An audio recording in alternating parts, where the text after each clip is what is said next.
welcome to the Lizzie Show. Thank you so much for being here today. Today's topic is, what is your personality type? Now, I don't believe that we could put people in categories and say they are specifically this type, but why not? It's a video, it's something to talk about. I do believe that we do broadly fit a certain type of personality. Like, you can't deny the fact that some people are extremely extroverted and some people are extremely introverted, and you have to work a lot harder to get to know that person who keeps to themselves and is quiet. But there's more to it than that. There's more to it than just extroversion and introversion. So let's discuss 10 types of personalities.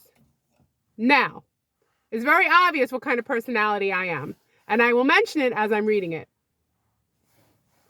Actually, I think I'm like a few of these in one. There's a few I'm definitely not. So, in the comments, if you like, if you want, if you feel like it, you can tell me which personality you think you most resonate with. You like that word, resonate? Resonate. I'm so smart. Okay, my smart friends, here we go. Let's see. What personality type are you? Number 1, the analyst. The analyst is a logical, analytical problem solver. Are you a problem solver? Are you analytical? Do you like to look for ways to make things better? You are a person who values efficiency and precision. That's not me. I'm not saying I don't like to solve problems, but I wouldn't say that's my core personality. I'm not really an analyst. Are you an analyst? Again, logical, analytical, and detail-oriented. Is that you? Okay, you're a problem solver who is efficient and likes to be very specific on what gets done. That's not me, but it might be you. Number 2.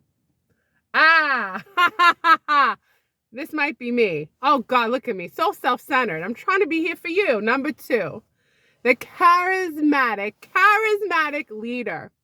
The charismatic leader is confident, charismatic, and persuasive. Okay? This person persuades individuals and has a natural ability to inspire and motivate others. Is that you? Are you the charismatic leader? Maybe you're a quiet leader. Maybe you're a loud leader. You could still be a charismatic leader. That's number 2.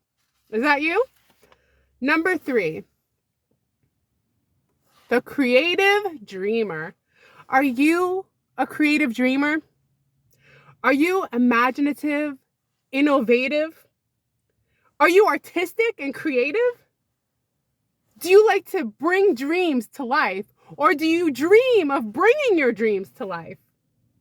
You have ideas and you want to bring those ideas to the table because you are a creative dreamer. You can't go a day without thinking about something to create, either a new thought, either something to draw, either something to express. Perhaps you have words that are written on a piece of paper that are so beautiful and so profound that everyone should be reading it, right? You're just like Plato, Aristotle, Epicurus, Socrates. You are a deep philosophical thinker, creative dreamer. You don't have to be dreaming all the time. Make the dreams a reality. That's number 3. Number 4. Okay, number 4. I don't know. This one's a good one. The defender. Are you a defender? Are you loyal, protective, and responsible to defend? And you prioritize the well-being of others around you.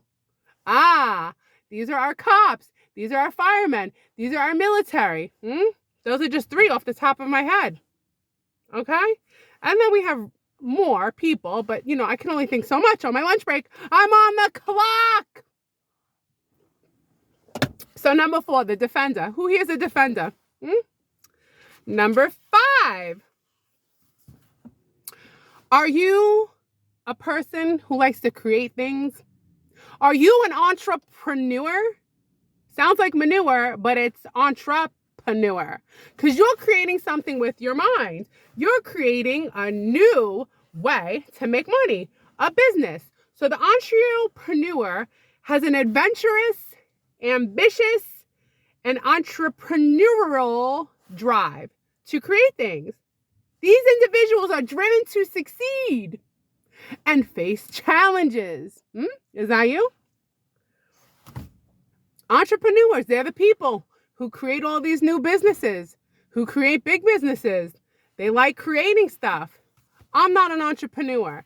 I'd like to be. I fantasize about being an entrepreneur, which is, by the way, what I'm drinking. I'm drinking the Celsius Fantasy because if I can't do it, at least I could drink it. I could drink the reality into being.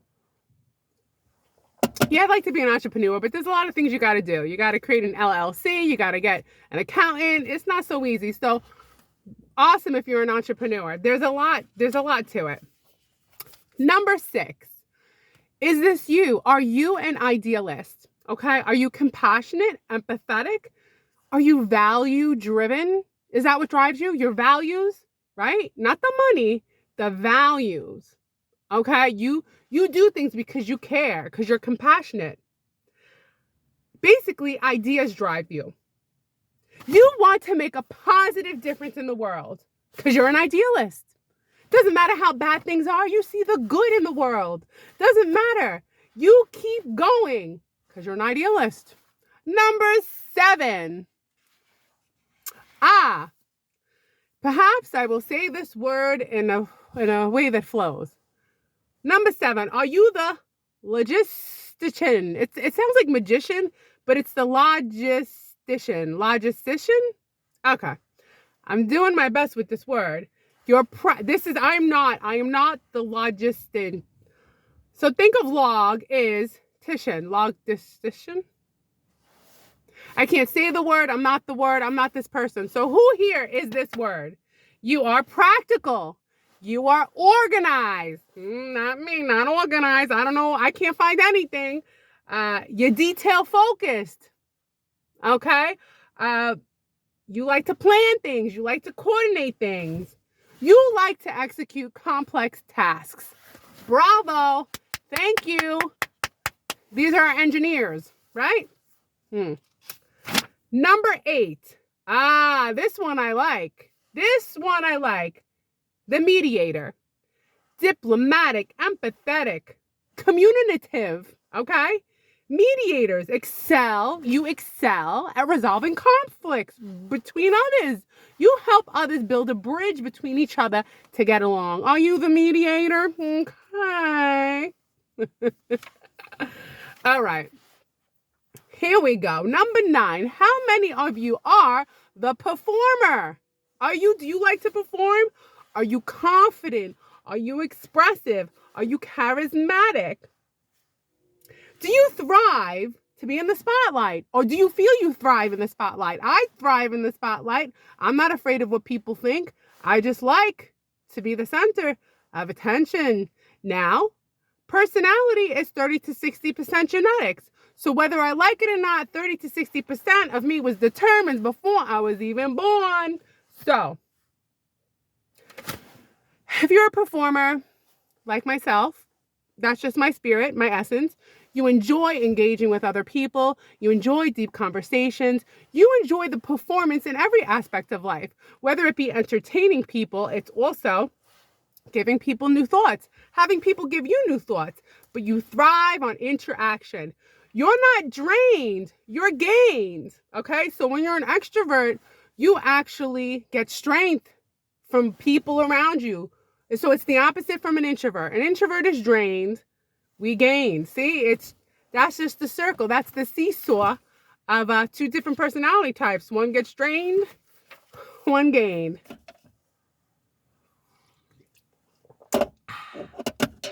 Number 10.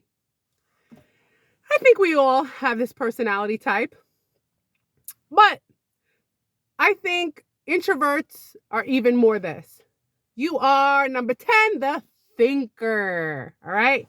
You are analytical. You are introspective. you're curious, you value knowledge and wisdom. I do too. So, you are an intellectual explorer. You like to explore things intellectually with your mind's eye. Now, personalities are so complex that you can't really put it into categories. I think a lot of us can be all of these things, but mostly some of us are dominated by certain characteristics more than others.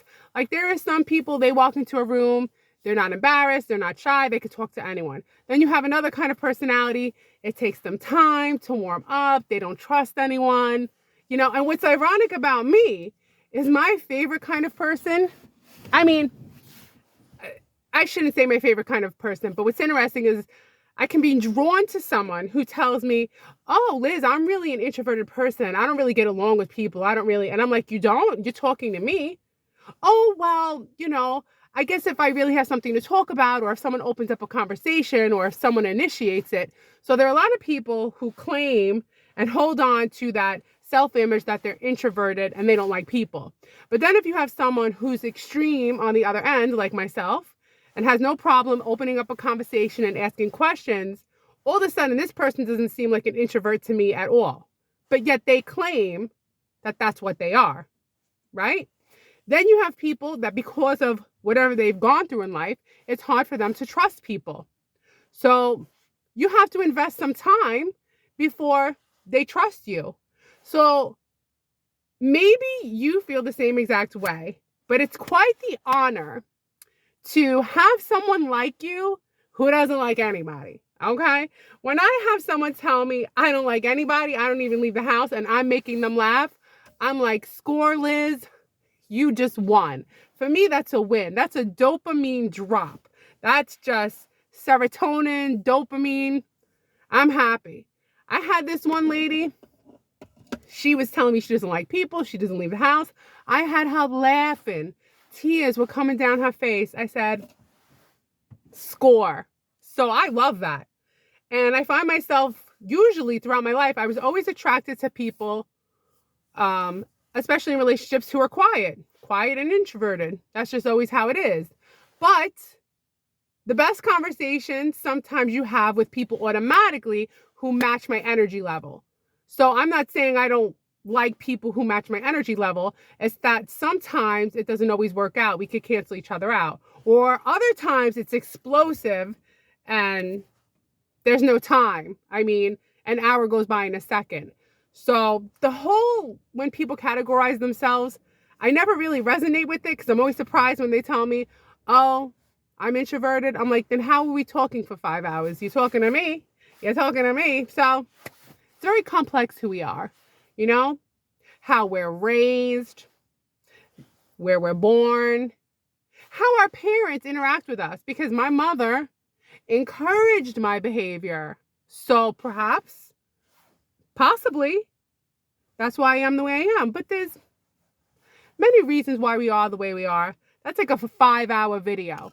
You know what I mean? And I'm on the clock. Yeah, they have me clocking in and clocking out for lunch, okay? Like, I'm just a little baby. Watch me. Whatever. But don't worry. I'm going to give you some facts before you leave. Here's a fact for you. These are things, when I get bored, what I do is I look up facts. I'm like, God, I'm so bored. I should be looking up something, to talk about. So when I'm on the elevator with people, I'm not just like staring into the abyss. So what interests me is languages. There's so many different languages. So I wanted to know how many different languages we have in the world. We have 7,151 known languages in the world. That is crazy that there's so many different ways to say, hi, how are you? So many different ways to say, they're making me clock in and out for lunch. So many different ways to say, what do you do for a living? Do you know what I mean? So many ways to say, how are you? Have a good night, good morning. Like, how do we come up with so many different ways to talk and write things? A very complex topic, very complex. I'd have to really do some studying. Another fact, the happier that you are, the less sleep you need. Sadness makes you want to sleep more. Hello, who doesn't know that? Right? This, you know what? I don't know. Should we just end with a quote? Or should I tell you one more fact? I'm going to tell you one more fact because I thought this was pretty amazing. And then we'll end it with a quote because I really love this quote. Where is it? I'm like, look at me. I'm like, look at this. I got a book. It's like we're out for coffee and I have my book in my notes. That's how it is. Real friends don't care that you're any old way and you're writing in your little notebook. Why can't I find it? I can't find it. Oh, well, okay, here it is. You ready? Are you still here? We're 15, almost 16 minutes in. This I looked up. I look up facts, and if I find them really interesting, I write them down in my book, and then I'm like, oh, I'm going to share it. All right. Your brain is constantly eating itself. The process is called phagocytosis. Special cells in the brain engulf old damaged cells of debris. Now don't worry, you're still with us. We're still here. It does it as a way to like clean the brain. It's a healthy function. Okay. Also, you have 56% bacteria. They used to think it was more, but that's it. We're made of bacteria. Men have 36 trillion cells. Women have 28 trillion cells. I don't know why women have less cells. And we're going to end with a quote. I love this quote. It's simple. It's to the point. And then I'm going to clock back in. I love this because it's true. Okay? Because if you're human, there's no way around this. Hard times will come. But hard times don't last. But strong people do. Do you like that? Hard times don't last. But strong people do. Hard times don't last, but strong people do. Hard times don't last, but strong people do. You could be cheesy. Why is it okay for kids to be cheesy and goofy and we like it? We could be adults and be cheesy and goofy and be okay with it. So do you like that? Yeah, hard times will come. But they won't last. They won't last. They will pass. All right, I got to clock back in. I hope you liked my little video. You like my headband? It's a butterfly. Look at this. It covers my big forehead. Look at this. Now I got no more eyebrows. Look at this. I know I look good with no eyebrows. Let's fix that a little bit. Gotta go back into work. I'm almost done. And then tomorrow's Friday. Thank goodness. 5 days feels like an eternity. I'll see you next time. I'll figure out something to talk about. Bye.